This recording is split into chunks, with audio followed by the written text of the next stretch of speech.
뭐 형제 주위 사람들 맨 마지막이 네, 선언을 절 그러나 꼭 붙이셨어요. 공덕은 어떤 게 제일 크다? 선언. 보통은 공덕이 제일 큰데 왜 뒤에다 하셨냐 뭐 이런 거 전에 얘기 드렸어요. 오늘 그 얘기 드리려는 게 아니라 쉽게 얘기하면 부처님께 돈 벌은 다음에 제일 먼저 쓰는 게 나고 두 번째가 나 외의 사람들이었어요. 맞습니까? 그 중에 부모님이 최고시니까 부모님이 먼저 써요. 간단하게 얘기하면 나부터 쓰고 남에게 써라요. 그죠? 네. 요 얘기 하나와 안 못따라니까요 합니다. 법을 그 공부 도 닦는 데 깨닫는 데 있어갖고 1번이 제일 훌륭한 사람이 어떤 사람이라고 보셨죠? 나도 공부하고 남에게 설하는 자, 나만 공부하는 자, 남에게 설하는 자 이 둘 중에 제일 훌륭한 자 1번이 뭐라고 하셨죠? 나도 공부하고 남에게도 공부를 가르쳐주고 맞습니까? 네. 그게 1번이었어요. 2번은요? 나 닦는 자였어요. 3번은 나는 안 닦고 남에게 설만 하는 자였어요. 4번은 둘 다 안 하는 자였어요. 첫 번째는 나도 닦고 남에게도 공부를 설하는 자였어요. 그거보다 못한 경지가 그래도 나만 닦는 자였어요. 세 번째가 그거보다 못한 경지가 나는 안 닦고 남에게만 설하는 자였어요. 자, 돌아옵니다. 여기 공통점을 찾아보셔요. 지금 상세하게 법을 설하는 자는 나도 닦고 남도 돕는 자인데 늘 좀 전에 아까 안 못따라니까에 공부 제일 되는 것도 나도 공부 닦고 남을 하는 것. 돈 버는 것도 돈 벌어서 제일 먼저 쓰는 것도 나가 쓰고 남한테는 안 도와라가 전혀 아니죠. 나 쓰고 남을 꼭 써야 돼. 부모님으로부터 해갖고. 경전은 전부 다 그렇게 다 이렇게 이해하시면 돼요. 그게 돈이 됐던 법이 됐던 나도 닦고 남에게도 설하고. 돈 벌었을 때 사실은 처음에 왜 벌었겠어요? 대부분은 일반적으로 아무리 쓰려고 그건 나중에 그런 마음이 생긴 거고 처음에 대부분은 욕망이 있는 해탈 안 하는 이상 우리들이 누구부터 쓰려고 벌었나요? 자기부터. 예. 그리고 우리가 괴로움도 해탈하러 가는 게 괴로움이 남의 괴로움 먼저 없애러 해탈하러 가려고 할까요? 내 괴로움 없애러 가려고 할까요? 본인 괴로움. 네. 그리고는 남의 괴로움도 그러나 없애야겠죠. 나부터 하고. 이래서 이게 전도되지 않은 거예요. 부처님께서 나는 밤은 밤이고 낮은 낮이라고 한다라고 하신 게 아무리 말이 미사여도 근사해도 외도들은 근사한 말을 잘 한다 그러시는 거예요. 근사하게 밤을 낮이라고도 하고 낮을 밤이라고도 한다. 사실 말이 굉장히 훌륭한 말들이 많아요. 나를 희생하고 모든 이들을 행복하게 해야지. 그런 마음이 들 때가 있어요. 공부하다 보면. 그러나 부처님께서 그건 전도된 거다 그러시는 거예요. 나도 행복하고 남도 행복하고. 나가 불행한데 남 행복하게 할 수가 없어요. 그죠?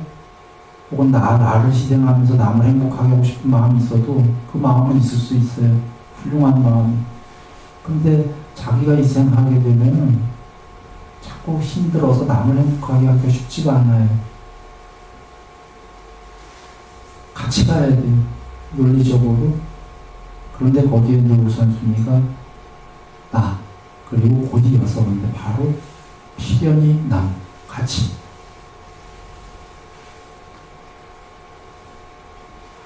이게 밤은 밤이고 낮은 낮이라고 한다 라는 말씀이에요. 오죽하면 한번 보시면 돼요. 돈 버는 것도 미사여구 안 쓰신 거예요. 그대로부터 써요. 여기서 성자들이라는 분들이 미사여구를 쓰려고 그러면 부모님 모시고 막 절에 막 하고 막 그대는 희생해 그냥 이렇게 얘기할 텐데 그게 아니셔요. 그대 자신부터.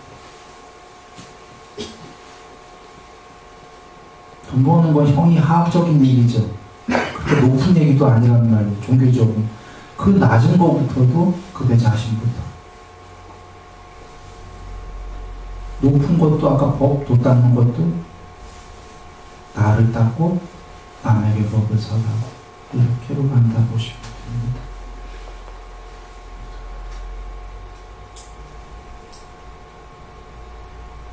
그리고는 물 마시는 곳을 아는가, 물 마시는 장소예요. 물 마시는 장소인데 여기에 비구는 많이 배우고 전승된 가르침에 준통하고 경, 율, 이거 부처님 다설하신 거죠. 논인데 뭐가 하나 붙은 건 논의 어머니, 논의 에센스, 경율론을 호지하는 장로 비쿠들에게 자주 다가가서 그 법에 대해서 질문을 한다 이겁니다. 그러면 장로들이 잘 대답을 해주고 그렇게 돼서 의심을 없애게 해줄 것이다. 이게 물 마시는 곳을 안다예요. 즉 요약하면 경율론입니다. 그런데 경율론인데 거기에 장로까지가 된 게 경율은 전부 부처님이 설하신 겁니다. 직접 설하신 거예요. 그러니 여기에 부처님께 여기다가 안 나와도 부처님이 나오신 겁니다. 부처님이 나를 보려면 뭐로 보아라? 법으로 보아라. 그래 살아계실 때도 그렇게 해야 되지만 아마 이렇게 얘기하신 건 말년쯤 아니실까 싶긴 하네요. 말년이 뭐 아주 말년이다가 아니라 이제 연세가 지긋하셨을 때쯤에는 초기에는 그 승가에 전부 다 버시어였죠. 부처님 빼고는 그 스님들은 구참이든 신참이든 전부 버십니다. 서로 호칭이 사용사제가 없다 이런 얘기입니다.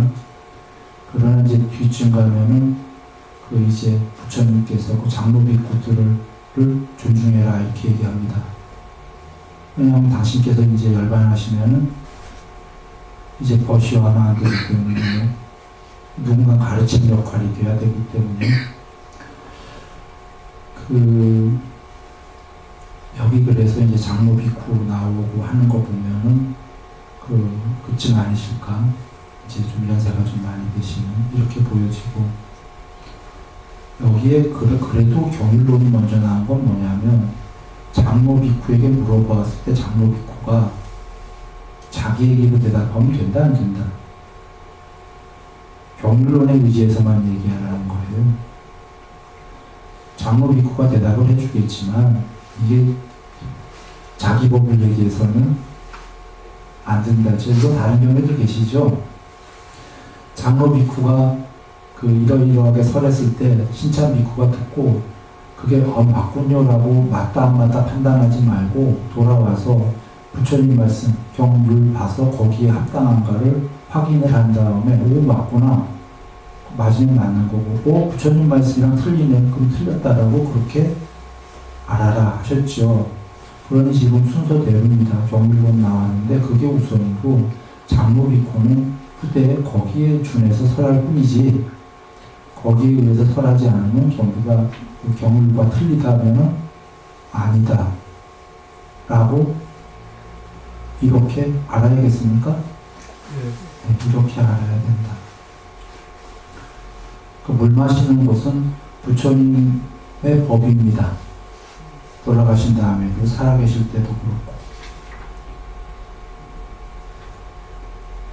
그리고 아까는 물 마시는 곳이었고요. 여기는 지금 마시는 물을 아는가라고 되어 있어요. 이거는 물 맛이라고 여기시면 되겠어요. 아까는 물 마시는 장소, 경율론. 지금은 물의 맛. 그래서 여기 비쿠는 열애가 선언하신 법과 율이 설해질 때 그 주석서를 의지하여라고 본문에 되어 있는 건 강목스님이 보일 때 주석에 붙이셨대요. 의역한 거라고. 그 주석서 주석서에 스님들이, 후대 스님들이 이게 주석서라고 하자 해서 주석서라는 뜻으로 돼 있길래 그대로 했대요. 근데 직역은 그게 아니라 그 직역은 아따하? 스펠 발음을 어떻게 해야 되나요? 여기 이게 주석서가 아니고 이렇게 돼 있어요. 스펠이 ATTA 아따가 아니라 H가 하나 더 들어가 있어요. 아따 이렇게 해야 되나?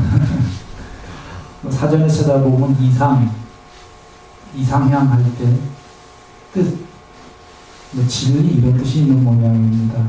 그러니까 그 ATTA 아뜨만이라는 아뜨만 궁극 이런 뜻이랑은 비슷하지만 조금 다른 뜻이 있는 모양이에요. 그 이상 주로 이상이라는 뜻이 많이 그 이상적인 뭐 이렇게 할 때 그러나 뭐 이상이건 이런 단어도 어떻게 궁극 이런 비슷한 단어죠. 여기 참 묘하게 아따로 썼을까 의문스러운데 하여튼 그 이상을 의지하여 진리를 의지하여 그 직역은 강목스님은 뜻을 이해하여 이렇게 쓰셨어요. 그 직역이 됩니다. 그러니까 보시면 열애가 선언하신 법에 대한 뜻을 이해하고죠. 직역은 그리고 뒤에 거 먼저 하면 성전을 의지하여도 우역하셨다는데 뭐 이건 직역인 것 같기도 해요. 이거 법을 의지하여로 되어 있답니다. 담마 베다. 주석서의 스님들이 고선들이 이렇게 해서 그냥 똑같이 의역하셨대요. 그분 직역을 남기셔서 감사하죠. 그러니까 다시 정리하면 주석서가 나올 리는 없는 이유가 당신이 지금 살아계시잖아요. 부처님께서. 근데 뭐 후대 주석서, 돌아가신 후에 주석서 이런 의미로 쓰셨지는 않았겠지요. 그러니까 경유를 법에 대한 그 진리를 이해하고 지금 당신께서 설하는 거에 대한 진리를 이해하고 이게 직역이래요. 진리를 이해해서 거기에 의지하고 법을 의지하여 성전이라는 것도 경전은 돌아가신 다음에 만들어진 거죠. 물론 돌아가신 뒤에도 준비하실 수도 있지만 당신께서 살아계실 이 당시에 본인이 설하신 법을 사람들이 이해하고 의지하여 이렇게 쓰셨답니다. 직역이. 그런데 한번 연구하는 분들이 연구할 필요는 있어요. 이게 왜 아따로 돼 있냐가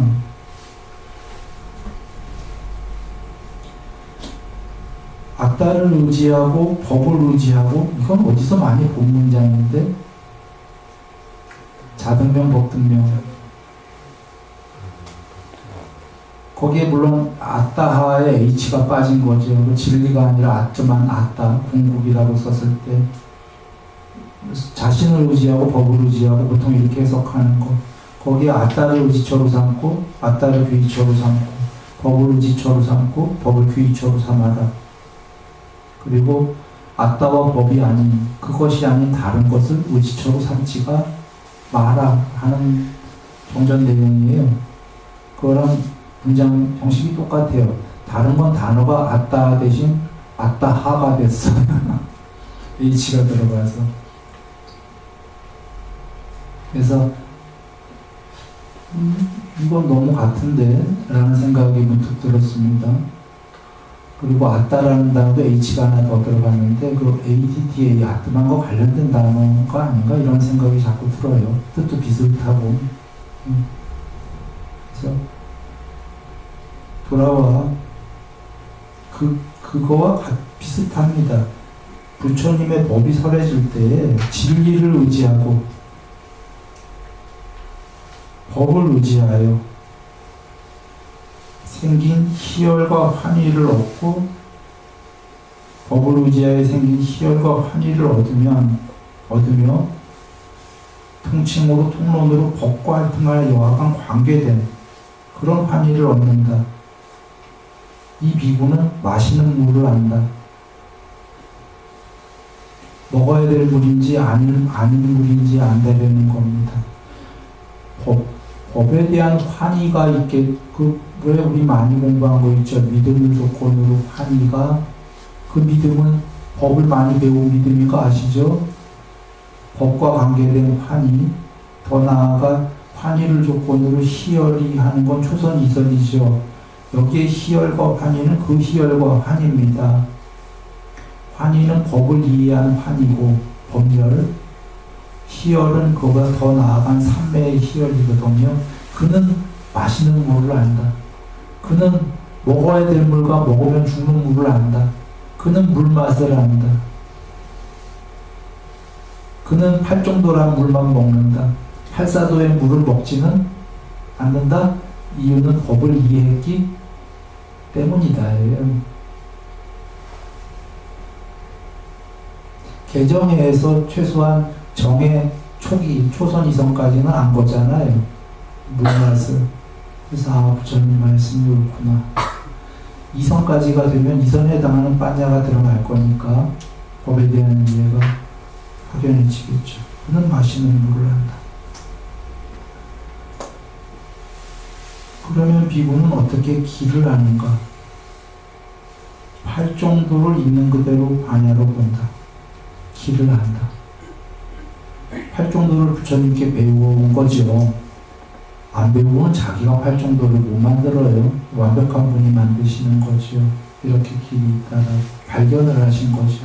만들었다기보다 옛 부처님들이 가신 길을 당신께서도 그렇게 똑같이 해탈 하시니까 발견을 하신 거고, 이거를 가르쳐 주셨기 때문에 아까 마실 물인지 안 자는 이 말씀이 법을 이해했기 때문에 말씀대로구나. 오직 이거구나. 이렇게만 하면 언젠간 깨닫겠구나.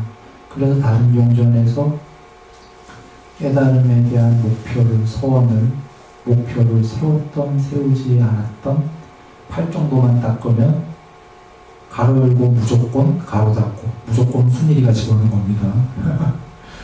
무조건 깨닫지 못한다? 깨닫는다. 그러셨죠. 무조건은 여기 순일이가 넣었지만 안 넣어더라도 그 안의 뜻이 무조건이죠. 사실은 그 말씀이죠. 깨달음에 대한 목표를, 서원을 세웠던 세우지 않던 팔정도만 닦으면 깨닫는다니까 무조건 넣어도 문장에 무리가 없죠. 언젠가는 이라는 것도 순일이가 집어넣은 겁니다. 거기 언젠가는 이라는 단어는 없어요. 가로 열고 언젠가는 가로 닫고. 그러나 그 말씀이 언젠가는 무조건 깨닫는다잖아요. 그 언제가 언제냐면은 그거는 어떤 사람은 당장일 수도 있어요. 어떤 사람은 어마어마한 겁이 지나갈 수도 있고, 그거의 차이는 어떻게 열심히 정진을 했냐에 따라서 내일일 수도 있는 거고, 물론 당장은 안 되겠구나. 부처님께서 빠르면 일주일, 대념적용에서 얘기하셨으니까요. 길면 7년. 그건 근데 열심히 정진했을 때고요.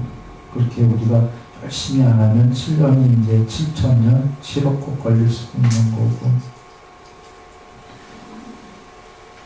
팔정도, 하여튼 언젠가 됐던 열심히 닦으면 바로, 안 열심히 닦으면 오랜 세월일 뿐이지, 오직 이것만으로 깨닫는 거지요.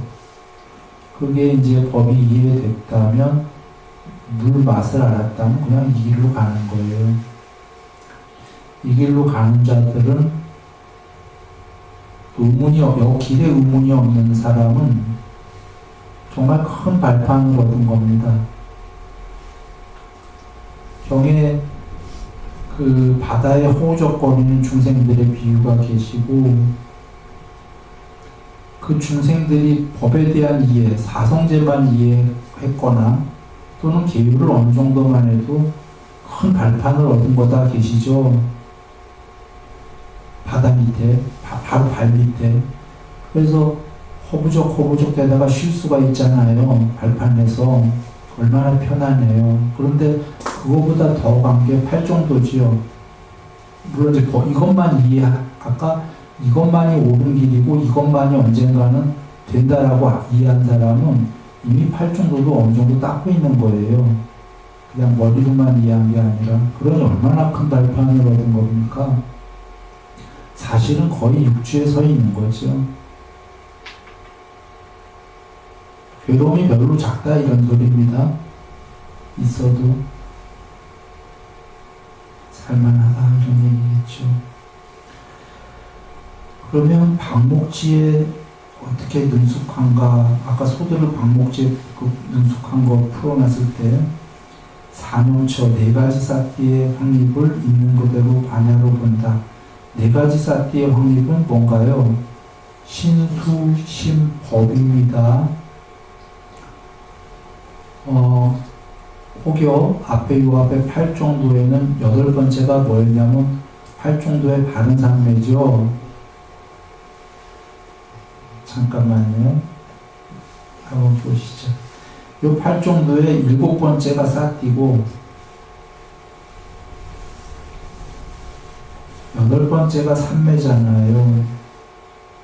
그러면 여기 또 사띠가 나와서 삼매보다 지금 계속 뒤로 갈수록 높은 순서의 공부가 나오는데 삼매보다 어떻게 사띠가 더 높은 공부냐? 라는 의문이